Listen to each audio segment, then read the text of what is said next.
Assalamualaikum warahmatullahi wabarakatuh. Izin memperkenalkan diri, nama saya Priscilla Kasya Putri Hidayat dengan NPM 2210317. Di sini saya akan menjelaskan materi mengenai prinsip-prinsip proses penyelesaian sengketa yang berlaku di masyarakat modern dan masyarakat bersahaja dalam mata kuliah Antropologi Hukum. Yang pertama, ada penyelesaian sengketa, yang dimana dalam perspektif antropologi hukum, konflik yang dapat terjadi dalam masyarakat paling tidak dapat dikategorisasi menjadi 3 macam, yaitu konflik kepentingan, konflik nilai-nilai, dan konflik norma. Dalam beberapa literatur itu ditemukan beberapa cara penyelesaian sengketa yang dapat ditempuh dalam mencari keadilan. Menurut Freud dan Rubin, terdapat 5 cara penyelesaian sengketa, yaitu pertama, contending atau bertanding, yaitu mencoba menerapkan suatu solusi yang lebih disukai oleh salah satu pihak atas pihak yang lainnya. Yang kedua itu ada yielding atau mengalah, yaitu menurunkan aspirasi sendiri yang bersedia menerima kekurangan dari yang sebetulnya diinginkan.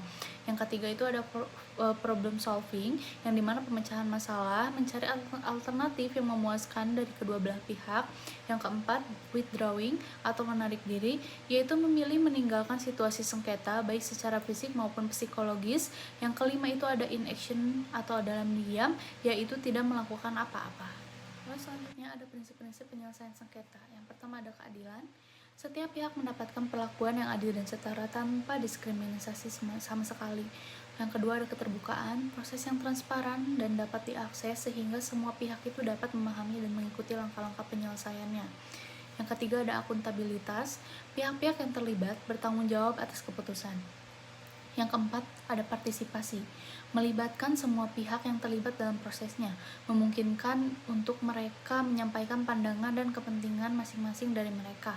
Yang kelima itu ada resolusi damai, mendorong penyelesaian sengketa dengan cara tidak konfrontatif, mencari solusi yang mengedepankan perdamaian dan harmoni. Selanjutnya, ada karakteristik masyarakat modern. Masyarakat modern, struktur sosial yang kompleks, penggunaan hukum formal dan lembaga peradilan. Lalu ada proses penyelesaian sengketanya, penyelesaian kasus di masyarakat modern dengan integrasi kearifan lokal, yaitu dengan menerapkan prinsip hukum positif dengan mempertimbangkan nilai-nilai lokalnya, lalu menggunakan mediasi sebagai alternatif penyelesaian sengketa. Ada pula contoh kasus konkretnya. Yang pertama itu sengketa bisnis yang melibatkan kontrak, penyelesaian yang melalui mediasi mempertimbangkan kearifan lokal. Lalu ada kasus pelanggaran hak yang menggunakan pendekatan restoratif justice. Hukum yang hidup pada masyarakat modern ini ada memperhatikan dinamika sosial dan nilai-nilai yang berkembang dalam masyarakat. Lalu ada pula karakteristik masyarakat bersahaja, yaitu masyarakat bersahaja dengan struktur sosial yang sederhana dan tradisional dengan kekuatan norma-norma sosial dan adatnya. Lalu proses penyelesaian sengketa dalam penyelesaian kasus di masyarakat bersahaja itu dengan menggunakan metode kearifan lokal yang menggunakan norma dan aturan adat yang berlaku di masyarakat yang melalui proses musyawarah untuk mencapai mufakat. Lalu ada contoh konkretnya pada masyarakat bersahaja itu sengketa tanah yang penyelesaian melalui musyawarah yang melibatkan pemuka adat. Lalu ada penanganan konflik yang mengedepankan mediasi berdasarkan nilai-nilai lokal. Ada pula hukum yang hidup dalam masyarakat bersahaja, yaitu mengakui dan menghormati hukum adat yang relevan dalam konteks penyelesaian. Selanjutnya masuk ke perbandingan masyarakat modern dan masyarakat bersahaja. Yang pertama, ada masyarakat modern. Masyarakat modern ditandai oleh kompleksitas struktur sosial, institusi formal, dan hukum positif yang diatur oleh sistem peradilannya. Proses penyelesaian sengketa dalam masyarakat ini seringkali melibatkan pengadilan, mediasi, dan arbitrasi, di mana keadilan dipahami melalui prinsip-prinsip hukum yang baku. Lalu yang kedua, ada masyarakat bersahaja. Masyarakat bersahaja itu memiliki struktur sosial yang lebih sederhana, yang dimana norma-norma dan aturan adat berperan penting. Penyelesaian sengketa lebih mengedepankan musyawarah dan konsensus dengan menghormati kearifan lokal dan tradisi yang sudah ada. Kita masuk kepada kelebihan dan kekurangan. Yang pertama ada masyarakat modern. Kelebihannya memiliki akses mudah terhadap informasi, teknologi yang canggih, dan peningkatan kualitas hidup berkat inovasinya. interaksi global yang memungkinkan pertukaran budaya dan pengetahuan yang lebih luas tentunya. Lalu ada kekurangannya, proses yang panjang dan mahal, isolasi sosial, tekanan mental, dan ketidakpuasan akibat gaya hidup yang serba cepat. Lalu ada pula pada masyarakat bersahaja yang memiliki kelebihan cepat berbasis komunitas yang cenderung lebih mengutamakan nilai-nilai tradisional, hubungan antar pribadi yang erat dan kesederhanaannya. Lalu ada pula kekurangannya, yaitu potensi ketidakadilan bagi pihak yang lemah, keterbatasan dalam akses informasi dan teknologi yang dapat menghambat perkembangan dan inovasi. Sekarang pada pembahasan pengaruh budaya dan nilai-nilai lokal masyarakat modern dan masyarakat bersahaja dalam proses penyelesaian sengketanya. Di dalam masyarakat modern itu, budaya hukum yang berbasis pada rasionalitas, formalitas, dan regulasi cenderung mendominasi, di mana penyelesaian sengketa sering melibatkan lembaga formal seperti pengadilan dan arbitrasi.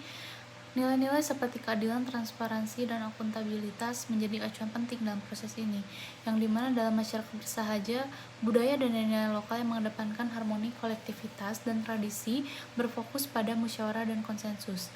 Proses penyelesaian sengketa di sini lebih bersifat informal, yang dimana norma-norma adat dan kearifan lokal menjadi pedoman utamanya.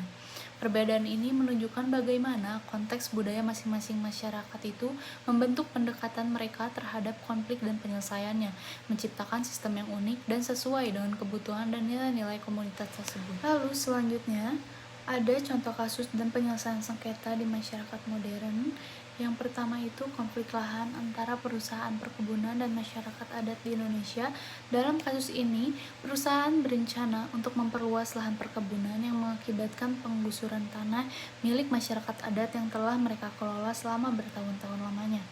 Penyelesaian sengketa ini, pendekatan yang diambil adalah melalui mediasi yang melibatkan tokoh masyarakat, pemerintah lokal, dan perwakilan perusahaan. Dalam proses mediasi, nilai-nilai kearifan lokal seperti musyawarah dan mufakat dijadikan dasar untuk mencapai kesepakatan, yang pada akhirnya disepakati bahwa perusahaan akan memberikan kompensasi yang adil dan mendirikan program pemberdayaan ekonomi bagi masyarakat adat, sekaligus memastikan bahwa sebagian lahan akan tetap dikelola oleh komunitas untuk berkelanjutan budaya dan ekonomi mereka. Langkah ini tidak hanya menyelesaikan konflik, tetapi juga memperkuat hubungan antara perusahaan dan masyarakat lokal. Lanjut, contoh kasus penyelesaian sengketa di masyarakat bersahaja, yang dimana kasus penyelesaian sengketa di masyarakat bersahaja terjadi di sebuah desa kecil di Jawa Tengah, di mana dua kelompok petani berselisih terkait pembagian sumber air untuk irigasi sawah. Masing-masing kelompok mengklaim hak atas sumber air tersebut, yang mengakibatkan ketegangan dan berkurangnya hasil panen. Pada penyelesaian sengketa ini, diadakan musyawarah desa yang melibatkan semua pihak, termasuk tokoh masyarakat dan pemuka adatnya. Dalam pertemuan tersebut, nilai-nilai kearifan lokal seperti gotong royong dan saling menghormati dijadikan acuan. Setelah diskusi mendalam, disepakati bahwa sumber air akan dibagi secara adil berdasarkan kebutuhan masing-masing kelompok dan jadwal penggunaan yang jelas akan ditetapkan. Selain itu, kedua kelompok sepakat untuk bekerja sama dalam menjaga dan merawat saluran irigasi agar tetap berfungsi dengan baik. Penyelesaian ini tidak hanya mengakhiri sengketa, tetapi juga memperkuat solidaritas dan kerjasama antar petani di desa tersebut. Mungkin hanya sekian yang dapat saya sampaikan mengenai materi yang tadi saya sampaikan. Kurang lebihnya mohon maaf. Wassalamualaikum warahmatullahi wabarakatuh.